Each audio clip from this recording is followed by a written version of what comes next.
Hello. On 14 January 2023 the Hindu की एक editorial article है।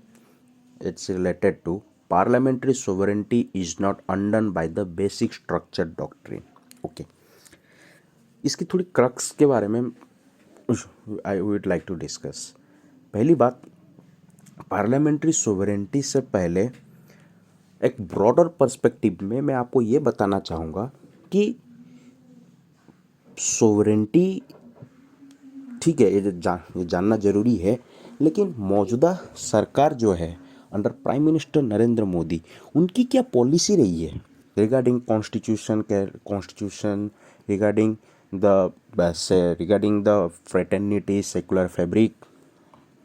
ओके, तो on the occasion to commemorate the Constitution Day and 125th birth anniversary of B.R. Ambedkar, our Honorable PM Narendra Modi said that India first was the only religion and Constitution the only holy book for his government. Okay, यहाँ से हमें एक idea reflect होती है कि सरकार संविधान को किस नज़र से ऑन बिहाफ ऑफ पीपल देखती है, right.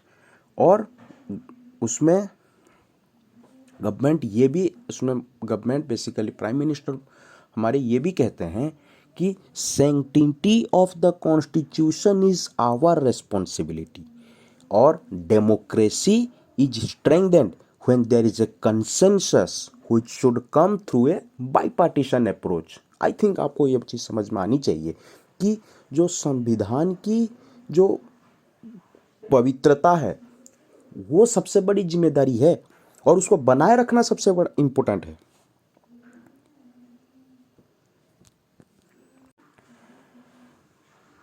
Okay, now you all should be aware of our preamble. Okay, हमारी प्रियम्बल जो है, प्रियम्बल की जो स्टार्टिंग 3 वर्ड्स हैं, we the people of India having solemnly resolved to constitute India into a sovereign socialist secular democratic republic, तो उसमें we the people itself is a call, trust and an oath. You should keep this in mind. We the people in itself is a call, a trust and an oath. This spirit of the constitution is the spirit that has been the mother of democracy in the world. This spirit of the constitution is the spirit of India that has been the mother of democracy in the world. Okay, now अब हम आते हैं मुद्दा क्या है। ये एक broader perspective से मैं एक आइडिया देना चाहता था आप लोगों को कि ये चीज़ मालूम होनी चाहिए। अगर आप पार्लियामेंट्री सोवरेंटी की बात करते हो तो ये चीज़ you should know. Coming to the issue in context of the editorial, हुआ यह है कि वाइस प्रेसिडेंट साहब श्री जगदीप धनखड़ जी, उन्होंने अभी रिसेंटली एक all India presiding officers conference में उन्होंने ये बोला कि in a democratic society basic of any basic structure is supremacy of the people, sovereignty of the people, sovereignty of the parliament, executive thrives on the sovereignty of parliament, ultimate power is with the sovereignty. फिर वो बोलते हैं कि the Supreme Court gave the idea in 1973 regarding the basic structure and said that parliament can amend the constitution but not its basic structure. और वो इस idea से vice president agree नहीं करते हैं। ठीक है, ये है कंटेक्स्ट। अब कॉम्पिटिटिव एग्जाम्स में सवाल कोई अगर पूछेगा तो वो आपसे ये नहीं पूछेगा कि वाइस प्रेसिडेंट एग्री करते हैं या नहीं करते हैं। आपको ब्रॉडर पर्सपेक्टिव मालूम होना चाहिए। बेसिक स्ट्रक्चर डॉक्ट्रिन क्या कहता है, पार्लियामेंट्री सोवरेंटी क्या चीज़ है, फंडामेंटल राइट क्या चीज़ है, उसको किस कंटेक्स्ट में क्या डिस्क्राइब किया जाता है, राइट। एनजेक का क्या मतलब है, क्या चीज़ है, क्यों ऐसा वाइस प्रेसिडेंट साहब कह रहे हैं। Okay, now come to the context. Like सबसे पहली बात आपको ये जरूर मालूम होनी चाहिए कि पार्ट 3 ऑफ द कॉन्स्टिट्यूशन यानी फंडामेंटल राइट्स, उसको मैग्ना कार्टा ऑफ इंडिया कहा जाता है। Bill of rights, you can Google it. Okay, bill of rights, Magna carta. Okay, और पार्ट 3 को corner stone of the constitution भी कहते हैं। और अगर पार्ट 3 और पार्ट 4 दोनों को मिला दिया जाए, it is known as conscience of the constitution. Ultimate purpose क्या है, this should be in your mind, it is establishing a government of laws and not of men. Remember this thing, the ultimate purpose of fundamental rights is to establish a government of laws and not of men. Okay? Now, अब जैसे इस editorial में ये लिखा गया है कि it is fairly well known that parliamentary legislation is subject to two limitations under the Constitution of India. One is by judicial review, the power of the constitutional courts to review legislation for possible violation of any fundamental right. Another is that no amendment to the constitution should have the effect of destroying any of its basic feature. Okay, ये आखिर है क्या चीज? This is ultimately article 13। Article 13 क्या कहता है? Laws inconsistent with और in derogation of the fundamental rights. अगर कोई कानून आपका फंडामेंटल राइट आपसे छीन रहा है, या फिर उसका कोई पोर्शन भी आपका फंडामेंटल राइट को एब्रीच कर रहा है, तो then and there that law और that clause will be void. यही कहता है ऑल लॉज, उसकी क्लॉज 1 में यही है कि all laws in force in the territory of India immediately before the commencement of this constitution in so far as they are inconsistent with the provisions of this part shall to the extent of such inconsistency be void.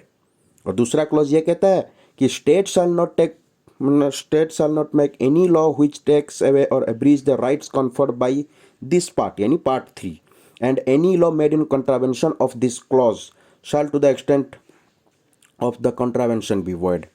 Okay, अब आते हैं editorial पे। यहाँ पे वो कह रहा है, यही चीज़ कह रहा है कि आर्टिकल 13 का जिक्र कर रहा है। while the first limitation is set out in article 13 under which laws inconsistent with or in derogation of the fundamental rights are void, and the second limitation is based on the basic structure doctrine evolved by the Supreme Court. Come to the context. क्या है ये basic structure doctrine, क्यों इसका बार बार जिक्र हो रहा है news में? ओके, आप सबको ये ज़रूर मालूम होना चाहिए। पहली बात जो इम्पोर्टेंट है उसमें यह है कि बेसिक स्ट्रक्चर डॉक्ट्रिन जो है, आखिरकार उसके थ्रू मैसेज क्या देना चाहते हो आप? बेसिक स्ट्रक्चर डॉक्ट्रिन जो सुप्रीम कोर्ट ने 1973 में इवॉल्व किया, उसमें आप मैसेज क्या देना चाहते हैं? वेट, मैं आपको ये बताता हूँ बेसिक स्ट्रक्चर डॉक्ट्रिन क्या है। Yes, basically basic structure doctrine supreme court ने 1973 में इवॉल्व किया था, which is a form of judicial review that is used to test the legality of any legislation by the courts. The doctrine was evolved by Supreme Court in 1973 landmark ruling in Keswananda Bharsi versus State of Kerala 1973, जिसमें 13 जज bench constitutional bench बैठी थी, and they ruled that basic structure of the constitution is inviolable and could not be amended by the parliament. All right. फिर उसमें ये था कि उसको जब उसकी जो एप्लीकेशन इन रिसेंट टाइम्स कहाँ पे हुई आपको मिलेगी, वो in 2015 where supreme court struck down the national judicial appointment commission act and related constitutional amendment, saying that judicial independence is a basic feature of the constitution and it can not be violated. Okay, लोग इस doctrine को criticize करते हैं on behalf of the perception that it is a judicial overreach. Okay, basically लोगों का ये argument रहता है कि judiciary is encroaching on the parliaments power, और जुडिशियल मेंबर्स इलेक्टेड मेंबर्स तो है नहीं, लेकिन वो पार्लियामेंट की जो लेजिस्लेटिव पावर है उसके ऊपर एनक्रोच कर रहे हैं, राइट। और दूसरी बात यह है, लेकिन लोग ये ज़रूर भूल जाते हैं, लोग इस चीज़ को ज़रूर भूलते हैं कि बेसिक स्ट्रक्चर डॉक्ट्रिन जो है वो आखिर कहना क्या चाहता है। जो बेसिक स्ट्रक्चर डॉक्ट्रिन है उसके थ्रू मैसेज क्या है आपके लिए?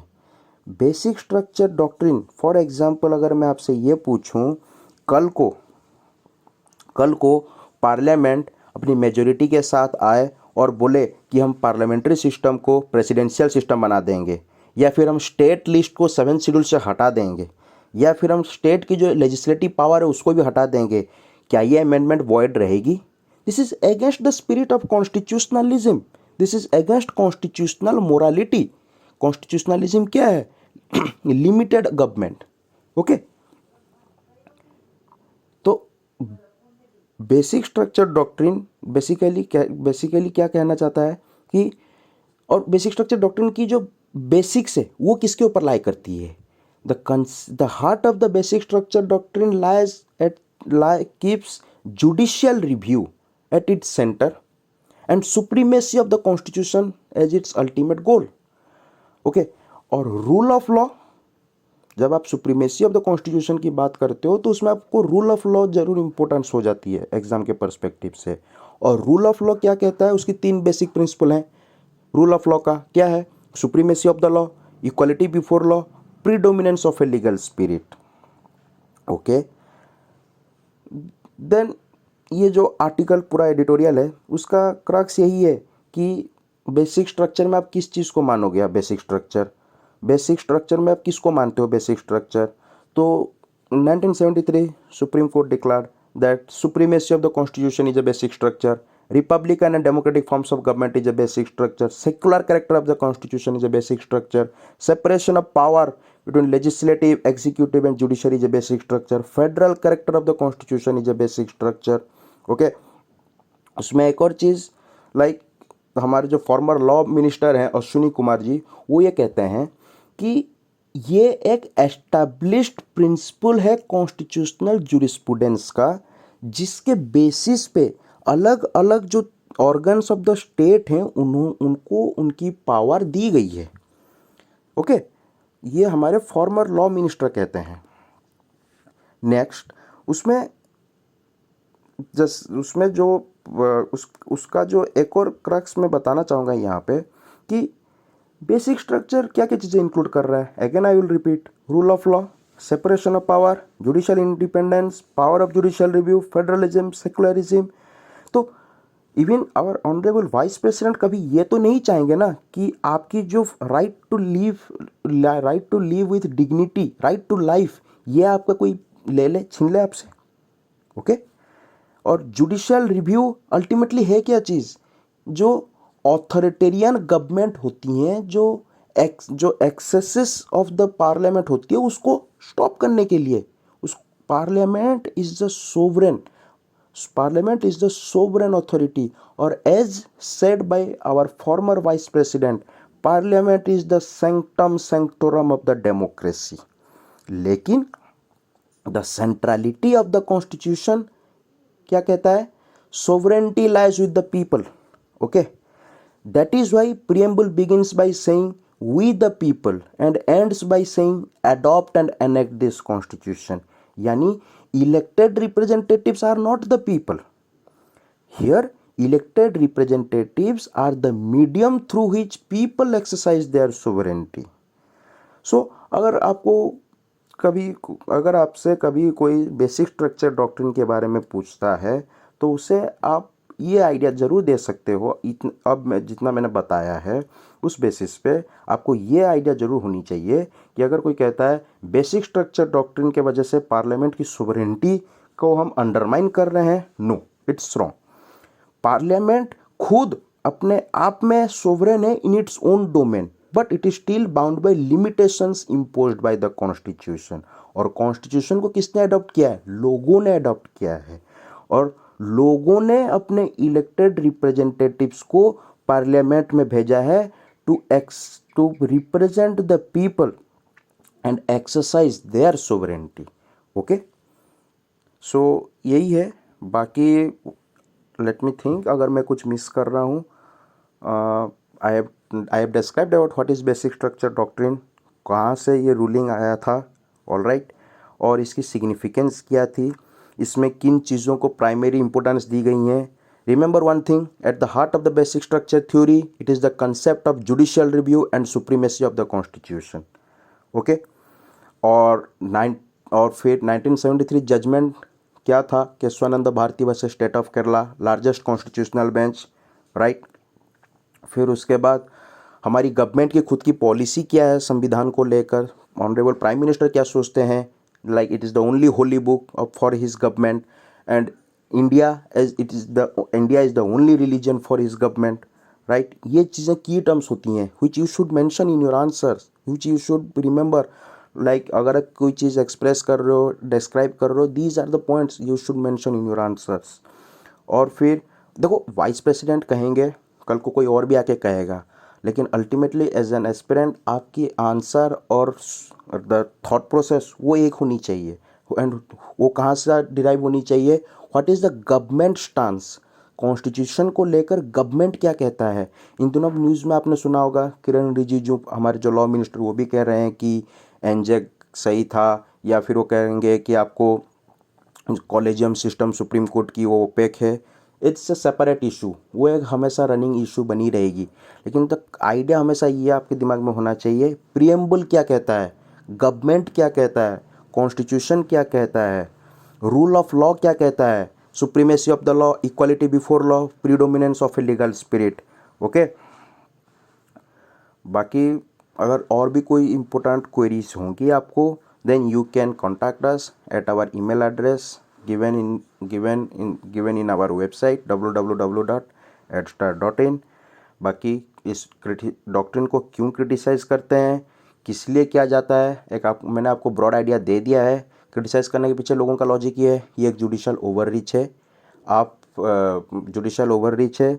इलेक्टेड मेंबर्स ना होने के बावजूद आप पार्लियामेंट की जो लेजिस्लेटिव पावर उस पर आप एनक्रोच करना चाहते हो, और इस डॉक्ट्रिन के सपोर्ट में जो लोग हैं, ओके, इस डॉक्ट्रिन के सपोर्ट में जो लोग हैं वो इस जो बेसिक स्ट्रक्चर प्रिंसिपल को कॉन्स्टिट्यूशनलिज्म के साथ लिंक करते हैं। कॉन्स्टिट्यूशनलिज्म क्या चीज़ है, limited government, okay, government should not be arbitrary in its nature, okay, आपकी फंडामेंटल राइट्स के साथ कोई छेड़खानी नहीं कर सकती है। And remember one thing, article 32 heart and soul of the constitution, it's the writs, it is related to writs, habeas corpus, mandamus. तो heart and soul of the constitution को कंसाइंस ऑफ द कॉन्स्टिट्यूशन के साथ link मत करना, conscience of the constitution को corner stone of the constitution के साथ link मत करना, और corner stone of the constitution को मैग्ना कार्टा ऑफ इंडिया के साथ लिंक मत करना। चारों चीज़ अलग अलग चीज़ें हैं। अगर आपको फिर भी डाउट होती है, यू कैन आप इस वीडियो को इस ऑडियो क्लिप को एक बार फिर से शुरू करके ज़रूर सुनना पसंद करेंगे। Thank you, that's it.